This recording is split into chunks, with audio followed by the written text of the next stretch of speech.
Messieurs, dames, les années 80 ont été le théâtre d'une guéguerre dans le marché du micro-ordinateur. Elle opposait des marques comme Commodore, Auric, Sinclair ou encore Amstrad pour ne citer que. Parce que oui, il y en avait beaucoup. Bah trop en fait, beaucoup trop. En 1983, débarque tout droit du Japon un petit nouveau, le MSX. Je vais donc vous raconter son histoire afin de vous le faire découvrir ou redécouvrir. Et on n'en parle pas plus tard qu'après... ça. 1, 2,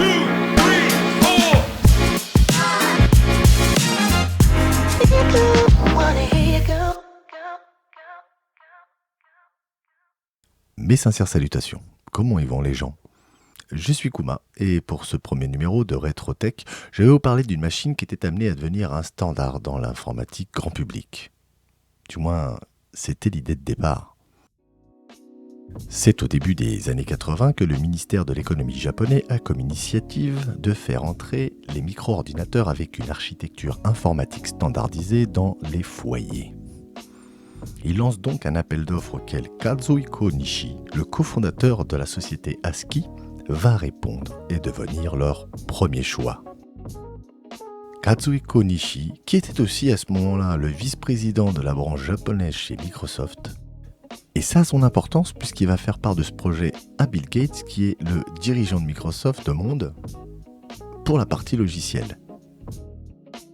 Une fois le projet sur les rails, Microsoft développera donc des logiciels de base pour le MSX qui seront des itérations du MS-DOS et du GW Basic, qui pour le coup deviennent le MSX-DOS et le MSX Basic.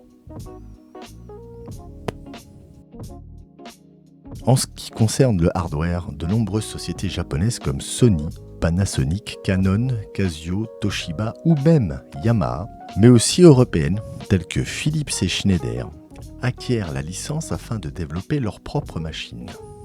Pour cela, une base matérielle est adoptée. Le MSX va donc se reposer sur des composants assez répandus à l'époque, et je ne vais absolument pas rentrer dans les détails, mais de base.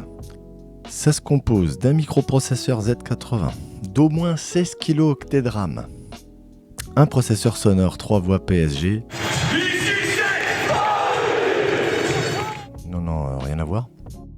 Ainsi que processeur graphique permettant d'afficher 16 couleurs simultanément. Ces machines possèdent aussi au moins un port cartouche dédié. Port cartouche qui pouvait être utilisé aussi comme port d'extension. C'est donc fin 1983 que sort le premier MSX. Alors c'est un succès national, mais plus mitigé dans le monde, voire un fiasco outre-Atlantique. Donc pour suivre l'évolution de l'informatique, en 1985 apparaît le MSX2, qui, tout en gardant la même architecture de base, voit son processeur graphique monter en gamme pour proposer une palette de couleurs plus conséquente et intégrer de nouvelles fonctionnalités en natif. Les machines se voient aussi équipées d'un lecteur disquette 3 pouces et demi en plus de leur port cartouche. Mais la même année, il y a la TRS-T qui sort et là on est aux fraises.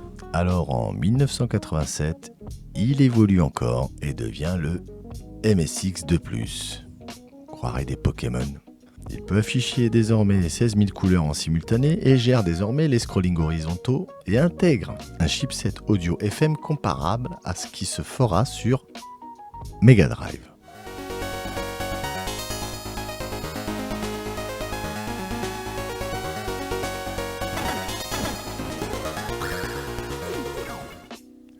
Une belle évolution certes, mais déjà plusieurs acteurs n'y croient plus, à commencer par Microsoft qui décide de se retirer et d'arrêter les frais. Malgré tout, en 1990, Panasonic, l'un des constructeurs historiques, y croit encore et développe un nouveau hardware, le MSX Turbo R. La machine sortira en 1991 et sera la plus aboutie de toutes avec une architecture 16 bits mais en gardant une rétrocompatibilité avec ses aînés. Le standard MSX n'aura pas su laisser son empreinte dans un marché ultra concurrentiel, mais surtout, il n'aura pas convaincu malgré une bonne idée de base. Le MSX2 et ses évolutions avaient tout pour rivaliser, voire surpasser la concurrence directe comme Amstrad ou Commodore. Mais du fait d'un réseau de distribution inexistant ou presque en dehors du Japon, de l'arrivée des micro-ordinateurs 16 bits comme l'Atari ST ou l'Amiga 500, et d'un choix marketing en termes de prix très discutable, il ne s'imposera jamais. Mais il fait encore de la résistance au Japon, vit de belles heures au Brésil, ainsi qu'auprès d'irréductibles en Europe. Ceci étant dit, le MSX a tout de même laissé son empreinte dans un autre domaine. Le jeu vidéo. Il était soutenu par des développeurs de jeux comme Hudson Soft, HAL, Compile et bien d'autres. Mais un éditeur-développeur fit du MSX son porte-étendard en y adaptant pratiquement tous ses hits arcade de l'époque. Je veux parler de Konami. En 1986 sort un certain Vampire Killer sur MSX2, qui avait été initialement développé sur Famicom Disk System la même année, sous le nom de Akumajo Durakula, mais plus connu dans nos contrées sous le nom de Castlevania.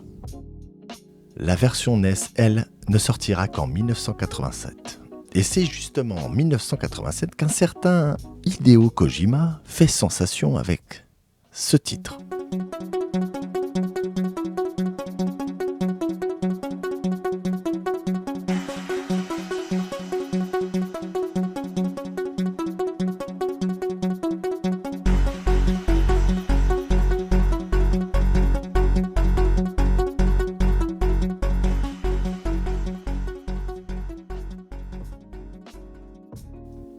Alors oui, certaines licences légendaires virent le jour sur le MSX.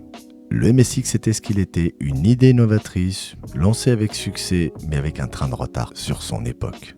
Bien plus qu'une plateforme informatique, il restera un phénomène culturel. C'est donc sur cet hommage quelque peu tardif pour les 40 ans du MSX que la vidéo se termine. N'hésitez pas à laisser un petit commentaire et pourquoi pas un petit pouce en l'air, et sur ces belles paroles, Ziz.